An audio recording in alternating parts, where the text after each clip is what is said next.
মাত্র 2 মিনিটে দেশি পুঁটি মাছ দিয়ে পাটের শাক রেসিপি আজকে আপনাদের সাথে শেয়ার করব, যেটা খেতে অত্যন্ত মজাদার হয়। বাবা মার কাছে সন্তান এতটাই প্রিয় এবং ভালোবাসার হয় যে শত কষ্ট হলেও সন্তানকে ছাড়া কিচ্ছু খায় না, কিচ্ছু পেটে যায় না তাদের।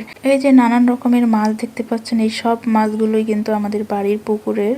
ট্যাংরা, কই, বাইল্লা মাছ, টাকি মাছ, রুই মাছ, ললা মাছ, বাটা, সিলভার কাপ, মাছের ডিম, এই সবগুলোই মা কেটে ধুয়ে পরিষ্কার করে দিয়ে দিয়েছে যেন আমি আর একটু পরিষ্কার করে মাছগুলো পিস করে রাখতে পারি খুব সহজে, যেন আমার কষ্ট না হয়। তাহলে চিন্তা করেন যে বাবা মা সন্তানের জন্য কতটা করে। আবার এই যে দুধ দিয়ে পাঠাইছে, ওরা জানে যে আমি কাজ করতে পারবো না, বেশ কিছুদিন অসুস্থ, যার জন্য এইরকম প্রসেসিং করে দিয়ে পাঠাইছে। আর এই যে দেখতে পাচ্ছেন বাড়ির সামনে পুকুর, কি সুন্দর ভিউ, চারিদিকে গাছপালা, সবুজ ঘাস, ধান ক্ষেত, কয়েকটা হালকা পাতলা বাড়ি, সবকিছু মিলিয়ে মাশাআল্লাহ অনেক সুন্দর গ্রামের ভিউ।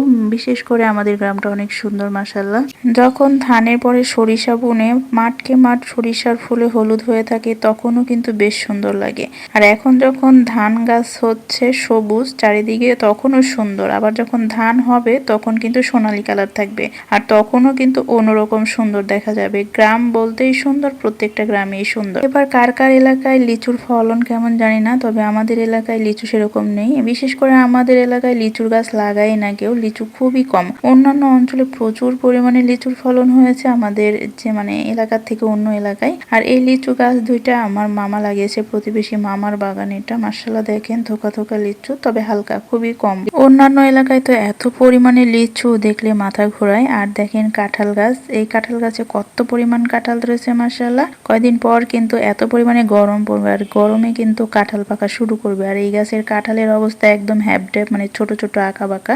অনেক এলাকায় আছে কাঁঠাল অনেক পছন্দ করে অনেক গ্রামের মানুষ, কিন্তু আমাদের গ্রামের মানুষ মোটামুটি কাঁঠাল পছন্দ করে, লিচু খুব বেশি পছন্দ করে।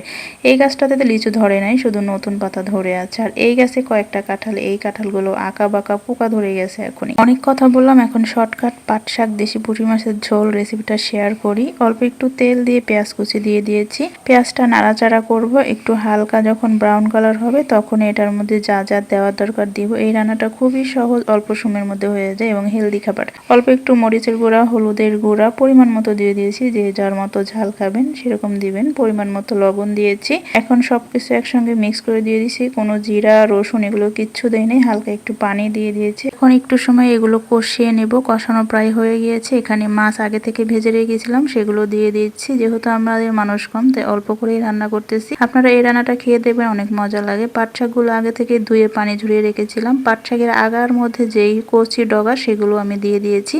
এই আগাগুলো অনেক নরম, তাই খুব সহজেই সিদ্ধ হয়ে যায়। এগুলো ফেলে দেবেন না, দিয়ে দেবেন। এটা খুবই হেলদি খাবার। আপনারা চাইলে অল্প সময়ের মধ্যে শর্টকাট রান্না করে গরম ভাত দিয়ে খেয়ে দেখতে পারেন, অনেক ভালো লাগে। হালকা একটু কষানোর পর পানি দিয়ে দিয়েছি। পরিমাণ মতো পানি দিয়ে জাল করে নিলেই কিন্তু এই তরকারিটা হয়ে যাবে, দেশি পুঁটি মাছ দিয়ে পাট শাকের ঝোল। আপনারা চাইলে অন্য মাছ দিয়েও রান্না করতে পারেন, কিন্তু পুঁটি মাছ দিয়ে রান্না করলে বেশি মজা লাগে। পাটের শাকটা বেশি কষানোর দরকার নাই, যখন হালকা একটু নরম হবে পাতাগুলা, ঠিক তখনই ঝোলটা দিয়ে দিবেন। দেখেন আমি এরকম ভাবে রান্না করে নিয়েছি। আপনারা চাইলে একটু ঝোল করতে পারেন বা আরো মাখা মাখা করতে পারেন, তবে এই খাবারটা খেয়ে দেখবেন অনেক হেলদি এবং অনেক ভালো লাগে খেতে। আর হ্যাঁ, চেষ্টা করবেন গরম ভাতের সাথে গরম গরম তরকারি খাওয়ার জন্য। এই যে দেখেন আমি আবার মাছ ভুনা করে নিচ্ছি। মাছ ভুনা না করলে খাবো কি দিয়ে, যেহেতু পাটের শাকের ঝোল অল্প একটু। এই যে মাছগুলো দেখছেন, এই মাছগুলো তখনকার মাছ। মাছগুলো আমি অলরেডি রান্না করতে করতে কেটে ধুয়ে পরিষ্কার করে নিয়েছি। সেখান থেকে কয়েক পিস মাছ আমি ভুনা করতেছি। প্রত্যেকটা বাবা মার অন্তরে তাদের সন্তানদের প্রতি অগাধ ভালোবাসা থাকে। তাদেরকে ছাড়া বাবা মা কিচ্ছু খায় না, কখনোই খায় না। যদিও সন্তানরা দূরে থাকে, তাহলে সেই খাবারটা তাদের জন্য রেখে দেয়। যখন সন্তান বাড়িতে আসে বা সন্তানের কাছে বাবা মা যায়, তখন সেই খাবারটা নিয়ে যায়। বাবা মা বলতে এমন, প্রত্যেকটা বাবা মাই এমনই হয়। দেখেন পেঁপে গাছ দুইটা মাশাআল্লাহ কত সুন্দর হয়েছে। নতুন মাটির মধ্যে পেঁপে গাছ এমনিতেই হয়েছে বীজ পড়ে, যার জন্য পেঁপে গাছের এত সুন্দর কালার। আর অনেকগুলো ফুল এবং পেঁপেও ধরছে গাছ দুইটার মধ্যে। দেখেন লালু আর কালু কি করে, এরা হচ্ছে ঘাস খাচ্ছে। এরা সব সময় কিছু না কিছু পাতা ঘাস এগুলো খুঁটে খুঁটে খায়। কাটা ঘাস বেশি খায়, কিন্তু লাগানি ঘাস কম খায়। যে ঘাসগুলো এমনিতে হয়ে রয়েছে এগুলো কম খায়, শুধু কাটা ঘাস খায় বেশি। আর একজন দেখেন কলা গাছে ঝাঁপ দিবে। এখন কলার গাছের অবস্থা কি করছে, সবগুলো কলা গাছের আগা ডোগা যা আছে সব থেতো করে ফেলছে। এগুলো খেয়ে খেয়ে এগুলোর উপর ঝাঁপাই ঝাঁপাই উঠে। দেখেন কি অবস্থা, একটা গাছও হবে না, সবগুলো গাছের পাতা ডগা খেয়ে একদম বিনাশ করে ফেলছে। আমাদের বাড়িতে বেশিরভাগই সবাই অসুস্থ, দেখেন কত ওষুধ, এই সবগুলোই হচ্ছে অ্যান্টিবায়োটিক, শুধু রোগ ব্যাধি, কেউ সুস্থ না।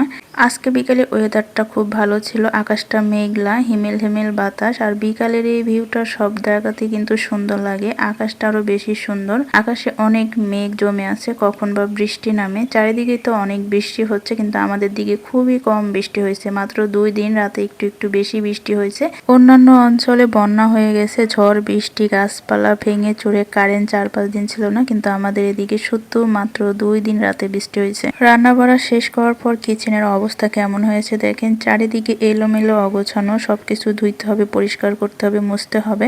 কথা বলতে বলতে ভিডিওর শেষ প্রান্তে চলে আসছি। ভিডিওটি কেমন লাগলো অবশ্যই কমেন্ট করে জানাবেন। সবাই ভালো থাকবেন, আল্লাহ হাফেজ।